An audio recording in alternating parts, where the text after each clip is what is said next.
Ezekiel chapter 17. Yahweh's word came to me, saying, Son of man, tell a riddle, and speak a parable to the house of Israel, and say, Thus says the Adonai Yahweh, a great eagle with great wings and long feathers, full of feathers, which had various colors, came to Lebanon, and took the top of the cedar. He cropped off the topmost of its young twigs, and carried it to the land of traffic. He planted it in a city of merchants. He also took some of the seed of the land and planted it in fruitful soil. He placed it beside many waters. He set it as a willow tree. It grew and became a spreading vine of low stature, whose branches turned toward him, and its roots were under him. So it became a vine, produced branches, and shot out sprigs. There was also another great eagle with great wings and many feathers. Behold, this vine bent its roots toward him, and shot out its branches toward him from the beds of its plantation, that he might water it.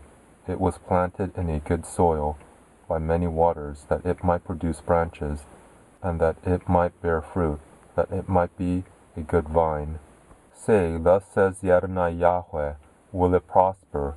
Won't he pull up its roots and cut off its fruit, that it may wither, that all its fresh-bringing leaves may wither?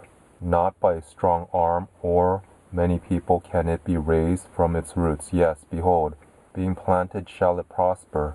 Won't it utterly wither when the east wind touches it? It will wither in the beds where it grew. Moreover, Yahweh's word came to me, saying, Say now to the rebellious house, Don't you know what these things mean? Tell them, Behold, the king of Babylon came to Jerusalem and took its king and its princes, and brought them to him to Babylon. He took some of the royal offspring and made a covenant with him.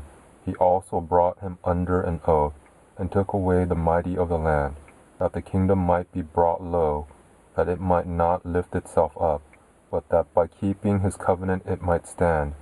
But he rebelled against him in sending his ambassadors into Egypt, that they might give him horses and many people. Will he prosper? Will he who does such things escape? Will he break the covenant and still escape?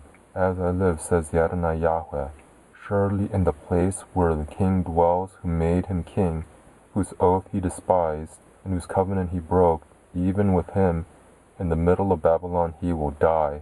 Neither shall Pharaoh with his mighty army and great company help him in the war, when they cast up mounds and build forts to cut off many persons. For he has despised the oath by breaking the covenant, and behold, he had given his hand, yet has not done all these things. He won't escape. Therefore thus says the Adonai Yahweh, As I live, surely my oath that he has despised, and my covenant that he has broken, I will even bring it on his own head. I will spread my net on him, and he shall be taken in my snare. And I will bring him to Babylon, and will enter into judgment with him there, for his trespass that he has trespassed against me. All his fugitives and all his bands shall fall by the sword, and those who remain shall be scattered toward every wind, and you will know that I, Yahweh, have spoken it. Thus says the Adonai Yahweh, I will also take some of the lofty top of the cedar, and will plant it. I will crop off from the topmost of its young twigs a tender one, and I will plant it on a high and lofty mountain. I will plant it in the mountain, the height of Israel, and it will produce boughs, and bear fruit, and be a good cedar. Birds of every kind will dwell in the shade of its branches. All the trees of the field will know that I, Yahweh, have brought down the high tree, have exalted the low tree, have dried up the green tree, and have made the dry tree to flourish. I, Yahweh, have spoken and have done it.